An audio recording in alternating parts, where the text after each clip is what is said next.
In this tutorial in the Cyberlink PowerDirector, I'd like to show you how you can create a slideshow where you cause the pictures to move on the screen from one direction and off on another in a sequence, kind of like a conveyor belt. This comes as a request of one of my subscribers. I'd like to show you how to do it the way they designed it, and then I'll show you a variation that you might find interesting. Please look at the following examples.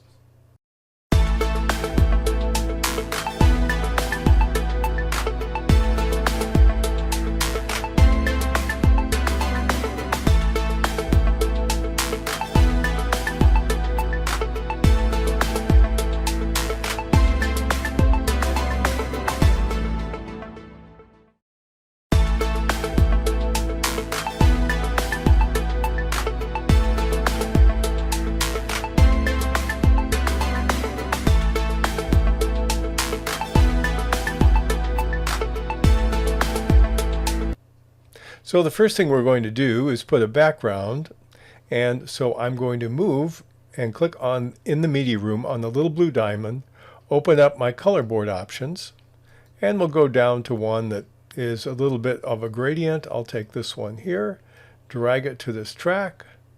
We'll click on the time code and let's make it a good 10 seconds long.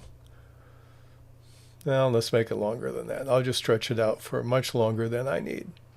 And then we're going to click back here again and go back to media content.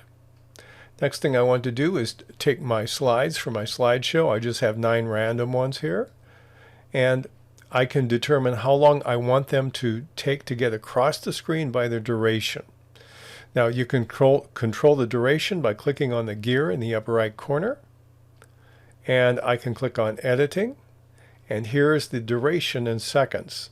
So it's set to 5 right now. I could make it shorter or longer. Whatever I choose, that will be the duration of all the slides. Let's leave it at 5 for now.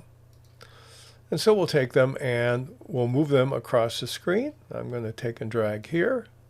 And here I have my slides. Now, they're all solid. They're in the middle. They're the wrong size. Let's fix that on one of them and then copy it to the rest. So I'm going to take the leftmost one and double click. That will get me into my pip designer. Once I'm in my pip designer, I'm going to change the size of the slide. I click on it and then we'll reduce it. Maybe that's a good size right there. Then I'm going to make sure my playhead is all the way to the left. I'm going to click on the position diamond to set it. And now we're going to move the position off the screen to the left. And when I see the pink lines, I know it's right in the middle. We could go anywhere we want, but that makes it easy. Then we're going to go to the very end, the last frame in our 5 seconds, and then we'll drag it over and make sure we have that on the same line. It's going horizontally, and so now it's on the right. I'm going to click on OK. The next thing I want to do is copy these values to the other slides. So I right-click on the one I just edited, click Copy Keyframe Attributes. Then I highlight the rest of them, and right-click on the group and do Paste Keyframe Attributes.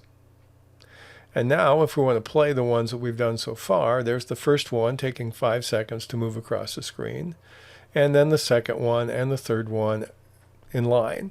Now if I want some of them to share screen time and all move together, let me show you how to do that. I have to decide how far apart I want them to be. And so what I'm going to do is I'll stop this and we're going to set some markers up here. So I'm going to change my feature in the middle.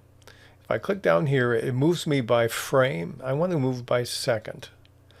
And I can click on the second by clicking on this icon or pressing the period key. So I'll go in 2 seconds. And then I'm going to right-click and add a timeline marker. Now you notice here it says that you can press the M key. That's a lot faster, but that interferes with my screen capture software. So I have to do it the hard way. But if I were to do it without this, I would simply press the M key. But you get this screen. I'm going to click on OK. I don't need to name them.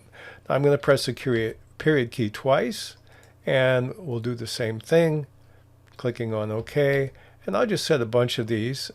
And what you could do as well is you could modify this so that the distance between these markers is maybe 3 seconds or 4 seconds, however you like to do it. I just picked 2 for now.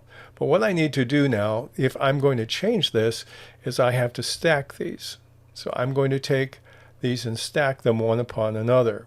And we're just using the video tracks. So I'll take this one and we'll go to the first marker, the blue line, let go, and it will adjust it accordingly. Now I'm going to go to the next one down and click on that blue line, and there it is. But I've run out of tracks, so what I have to do is right click, and I'm going to do an add tracks.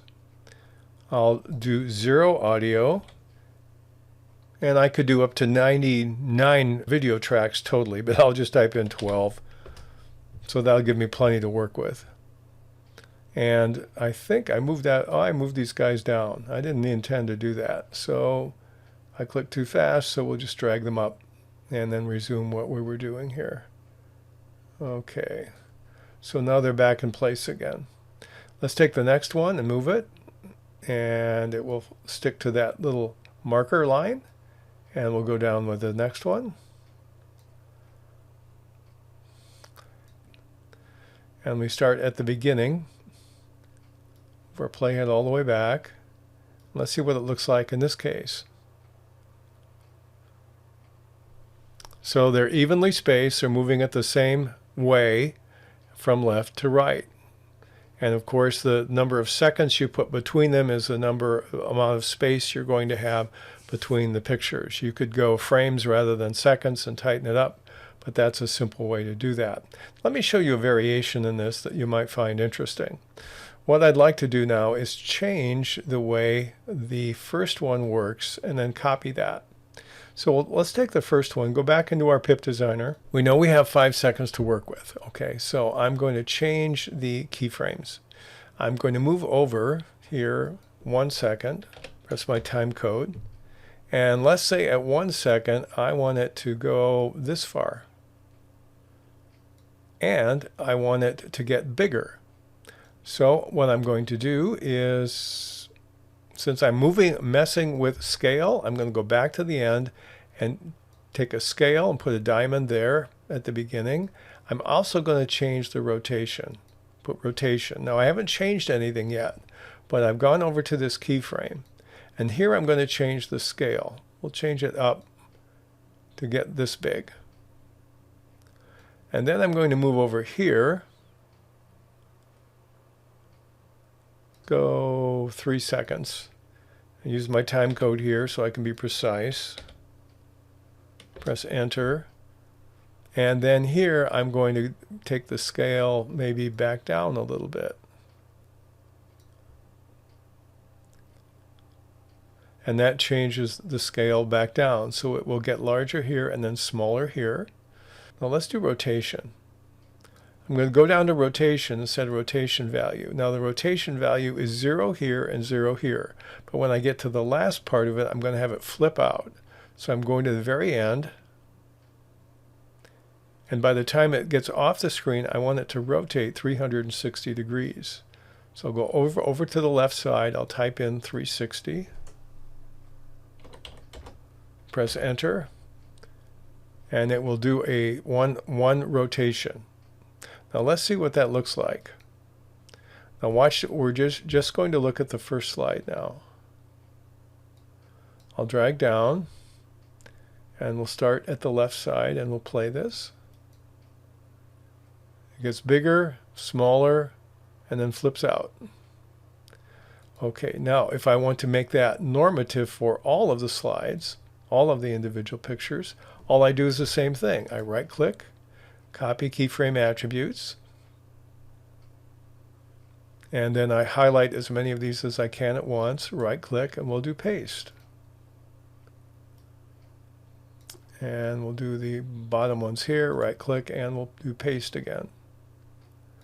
And so when we look at our modified version here, what we've done is we've added a little variety to it. They will all copy each other. They will magnify, shrink, and flip. Magnify, shrink, and flip. And so you can actually take any combination of keyframe values you want and cause them to do whatever you like in order to make this uniform for all the slides in your system. So that's an example of how you can do that in CyberLink PowerDirector.